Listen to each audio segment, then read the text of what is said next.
A fost odată ca niciodată, cât n-ar fi, nu s-ar povesti. A fost odată o copilă a cărei poveste a început ca cea a unei cenușărese. Adela Popescu a venit acasă pe când era doar o adolescentă, cu mult entuziasm și cu multe visuri. Telenovela Numai iubirea i-a deschis porțile afirmării. A muncit mult și a furat meserie de la colegii de platou, știind în adâncul sufletului ei că munca ei va da roade.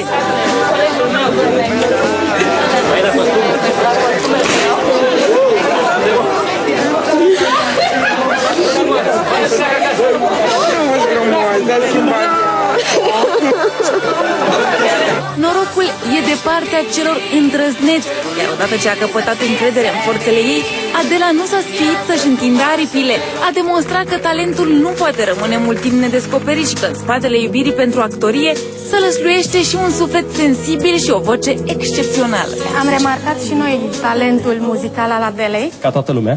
Ca toată lumea, sigur. Și am hotărât să investim, noi Media Pro Music, să investim în ea și să... Bogdan, nu te lăsa mai jos, da? Asta vreau să spun. Media Pro Music va investi în Adela. Așa. Și în această seară, Dana îi va înmâna un contract. Așa. Un contract de producție. Cu această ocazie... absolută pentru România. O casă majoră de producție cum este Media Pro Music oferă unui artist, Adela Popescu, un contract. Stai liniște, a fost negociat de doamna Ruxandra înainte, deci pot... Și să poți să semnezi. Poți să semnezi cu ochii închiși? Deci primul proiect al Acasă Music. Nu mai spuneți că deja... Dar vă dați seama ce rol important am eu în contractul ăsta. Deci baza. Sub baza. Poftiți? Nu știu dacă... Trebuie să semnezi și tu, Bogdan. Felicitări, Adela! Cenușărasa creștea, iar asta era vizibil pentru toată lumea. Și-a găsit prima iubire aici, acasă, și a fost pentru ea una ca în filme. Prietena mea cântă foarte frumos, o cheamă Adela și face poze frumoase și e sexy și e prietena mea. Mai nou.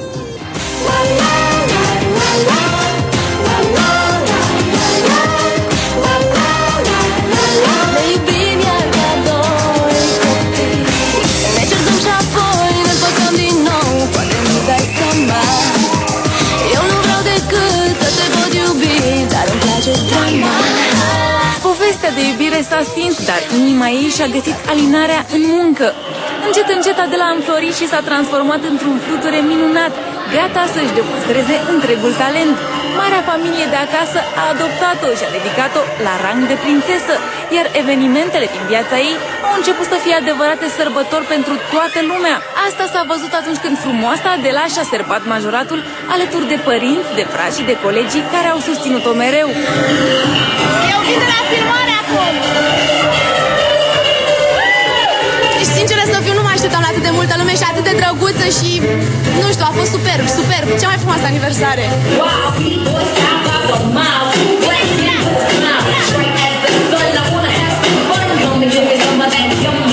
Mica prințesă nu s-a oprit aici. Timpul trecea în favoarea ei, iar Adela strângea succes după succes cu fiecare proiect, creștea clipă de clipă, până când un lucru a fost clar pentru toată lumea. Devenise un star. Totul la mine a început ca o pasiune. Așa a început telenovela, așa a început muzica. A câștigat Adela Popescu!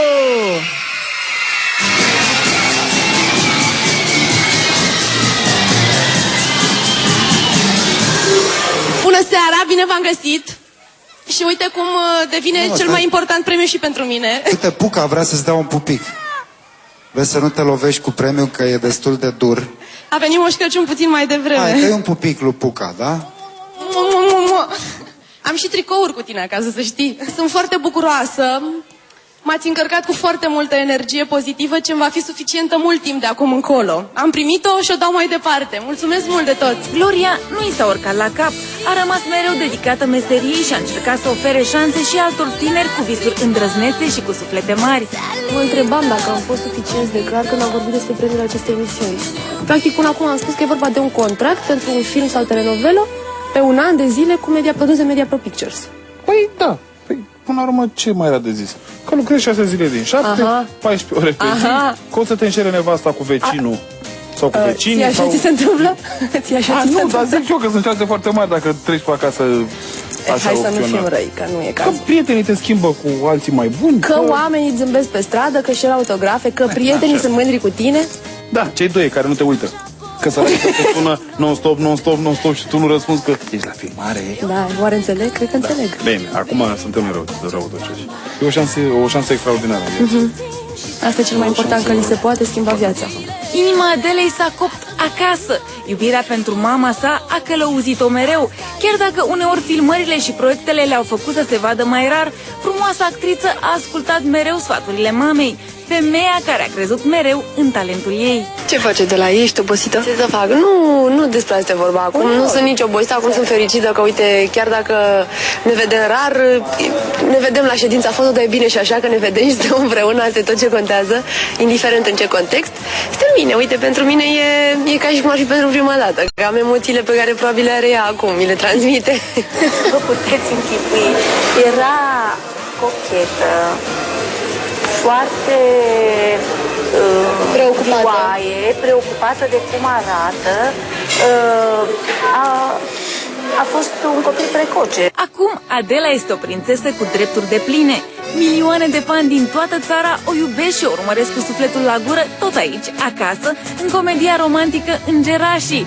Copila din urmă cu câțiva ani este acum o femeie frumoasă, matură, o cântăreață și o actriță consacrată. Inima ei iubește din nou, iar zilele de filmare de la Buftea îi aduc o mulțime de bucurii. Copii lăscăiați și fără stăpân, Chiar nu ți-e rușine? Cum vorbești așa cu copiii mei? Doamne, nu vrei să te ieși afară imediat până nu chem poliție. Ieși afară, mi-ai simțit-o. Hai, mami, în cameră. Adela, cum e drumul spre Buftea? Aș spune anevoios, dar deja nu mai e anevoios, mai ales că îl fac de 4 ani în fiecare zi. Și atunci cred că am început să cunosc fiecare groapă, fiecare floare, fiecare copac. Dacă mă concentrez puțin, aș putea cu ochii închiși să spun ce mai și sunt pe stânga și pe dreapta. Serios? Atât de dezbit aici, nu? Și mai mult decât atât, deja o parte din mașinile care vin spre Buftea, spre București, le știu și numerele, și fețele, evident și mărcile. Ce faci, Diana? Îți bei cafeaua de dimineață? Hai! Bine, da, îmi beau cafeaua. Nu vezi cum machiată, de ce crezi? Da, uite de la mine. Ea nu mai filma, ea nu mai filma. Să înțeleg că ea te întâmpină. Mai pot să iau o cafea? Am păpușe!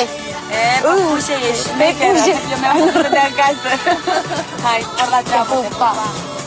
Te doare? Măi, Lia, lasă-mă să-ți explic. Te doare sau pleci? Să știi că n-am vrut să-ți fac. Nu ai ce să-mi explici, dispar din casa mea acum. Măi, te rog frumos. Măi, omule, vrei să-ți dau un nou titlu pentru ziar?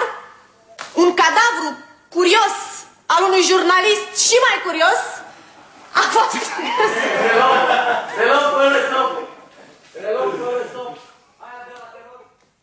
Pentru fanii poveștilor de acasă, pentru fanii îngerașilor, pentru fanii reginei, pentru fanii povestirilor, dacă sunteți acasă, înseamnă că aveți acea sclipire în suflet și acea bucurie și acea minune de care aveți nevoie să vă faceți viața mai frumoasă. De Crăciun, nu uitați lucrul ăsta, îmbogățiți-l și lucrurile vor veni de la sine. La mulți ani!